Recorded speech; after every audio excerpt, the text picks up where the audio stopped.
بسم الله الرحمن الرحيم. رب اشرح لي صدري ويسر لي أمري واحلل عقدة من لساني يفقه قولي. رب زدني علما. رب زدني علما. إياك نعبد وإياك نستعين. سبحانك لا علم لنا إلا ما علمتنا إنك أنت العليم الحكيم. وأفوض أمري إلى الله إن الله بصير بالعباد. یا علیم علمنی یا علیم علمنی یا علیم علمنی. اسم کی تقسیمات ہم پڑھ رہے تھے. باعتبار اعراب کے ہم نے پڑھا تھا کہ اسم کی دو قسمیں ہیں، معرب اور مبنی. معرب کے حوالے سے کچھ تفصیلات ہم نے پڑھ لیے تھے. آج ہم مبنی کے حوالے سے کچھ تفصیلات پڑھیں گے.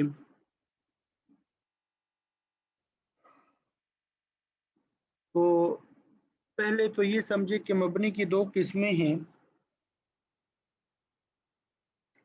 ایک تو مبنی الاصل ہے. مبنی کی کتنے قسمیں ہیں؟ دو قسمیں ہیں. ایک مبنی الاصل ہے اور ایک اس میں مبنی ہے. ایک کیا ہے؟ اس میں مبنی. ایک مبنی الاصل اور ایک اس میں مبنی. تو مبنی الاصل سے مراد جو مبنی ہونے میں کسی کا محتاج نہ ہو. مبنی الاصل سے مراد کیا ہے؟ جو مبنی ہونے میں کسی کا محتاج نہ ہو بلکہ اصل وضع کے اعتبار سے مبنی ہو. مبنی ہونے میں کسی کا محتاج نہ ہو بلکہ اصل وضع کے اعتبار سے مبنی ہو. تو یہ تین ہے. نمبر ایک تمام حروف، نمبر دو فعل ماضی، اور نمبر تین امر حاضر معروف. امر حاضر معروف. تو اب یہ جو ہے مبنی ہونے میں کسی کے محتاج نہیں ہے بلکہ یہ اپنے اصل وضع کے اعتبار سے، اپنی بناوٹ کے اعتبار سے مبنی ہے. تمام حروف بھی ایسے ہیں، امر حاضر معروف بھی. اور اس میں مبنی وہ ہے جو مبنی الاصل کے مشابہ ہو یا ترکیب میں واقع نہ ہو. آواز صاف آ رہی ہے سب کو؟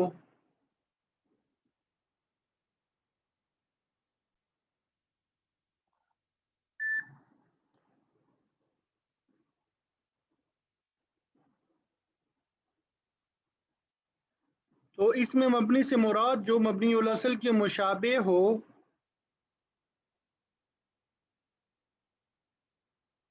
یا ترکیب میں واقع نہ ہو. یا ترکیب میں واقع نہ ہو.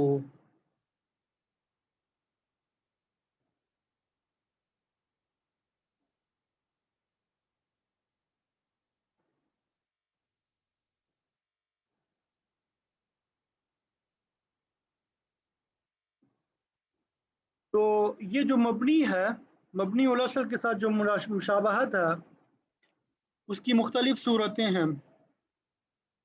مبنی الاصل کے ساتھ جو مشابہت ہے اس کی کیا ہے؟ مختلف صورتیں ہیں. نمبر ایک لفظی، نمبر دو معنوی، نمبر تین احتیاجی، اور نمبر چار تضمنی. اس میں مبنی کا بتایا جو مبنی الاصل کے مشابہ ہو یا ترکیب میں واقع نہ ہو. جو مبنی الاصل کے مشابہ ہو یا ترکیب میں واقع نہ ہو. تو یہ مشابہت جو ہے مبنی الاصل کے مشابہ، اس مشابہت کی چار صورتیں ہیں. نمبر ایک لفظی مشابہت.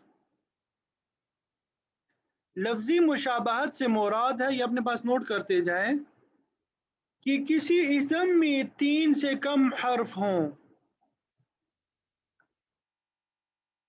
لفظی مشابہت سے کیا مراد ہے کہ کسی اسم میں 3 سے کم حرف ہوں. جیسے حرف ہوتا ہے اس میں 3 سے کم حروف ہوتے ہیں. جیسے ضربت میں تا ضمیر ہے، تا پیشتو. ضربنا میں نا ہے، تو یہ حرف جر با اور من کے مشابہ ہیں. نا من کے مشابہ ہو گیا، اور تا جو ہے حرف جر با کے مشابہ ہو گیا. اور حرف جر جو ہے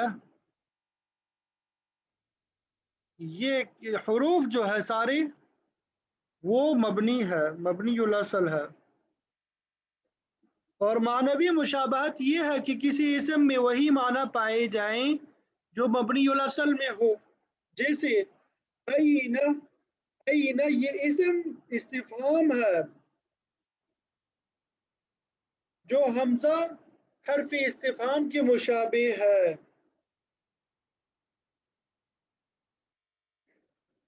تو معنوی مشابہت سے مراد کہ کسی اسم میں وہی معنی پائے جائیں جو مبنی الاصل میں ہو. جیسے لفظ این یہ اس میں استفہام ہے جو حمزہ حرف استفہام کے مشابہ ہے. اسی طرح متا جو ہے اس میں شرط ہے جو ان حرف شرط کے مشابہ ہیں. تو یہ معنوی مشابہت ہوئی. احتیاجی مشابہت کہ کوئی اسم اپنے معنی پہ دلالت کرنے کے لیے دوسرے کا محتاج ہو. جس طرح حرف اپنا معنی بتانے کے لیے اسم یا فعل کا محتاج ہوتا ہے، اسی طرح کوئی اسم اپنے معنی پہ دلالت کرنے کے لیے دوسرے کا محتاج ہو. جیسے اس میں موصول الذی ہے، یہ اپنا معنی بتانے میں صلہ کا محتاج ہوتا ہے جس طرح حرف محتاج ہوتا ہے. تو یہ احتیاجی مشابہت ہے. تضمنی مشابہت، تضمنی تا ضاد میم نون یا، اس سے مراد وہ اسم جو حرف کو شامل ہو، حرف کو متضمن ہو. جیسے احد عشر اصل میں تھا احد و عشر، تو دونوں کے درمیان میں واو حرف موجود ہے.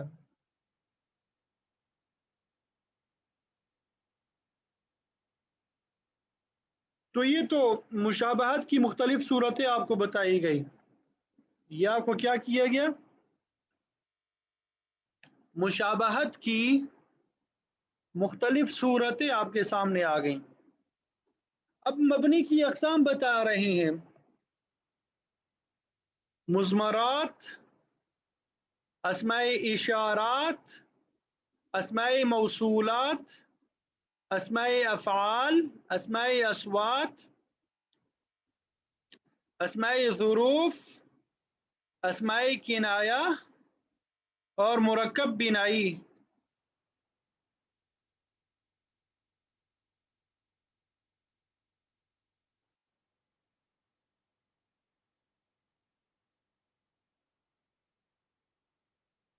تو یہ جو 8 ہے یہ مبنی کی اقسام ہے. یہ 8 کیا ہے؟ مبنی کے اقسام ہے. تضمنی کا معنی یہ ہے، تضمن کا معنی ہوتا ہے شامل ہونا، تضمین کا معنی ہوتا ہے شامل ہونا. تو تضمنی کا معنی یہ ہوا کہ وہ اسم جو حرف کو متضمن ہو، یعنی حرف جس میں حرف موجود ہو، وہ اسم جو حرف کو متضمن ہو. جیسے لفظ احد عشرہ، احد عشرہ 11 کو جو کہتے ہیں،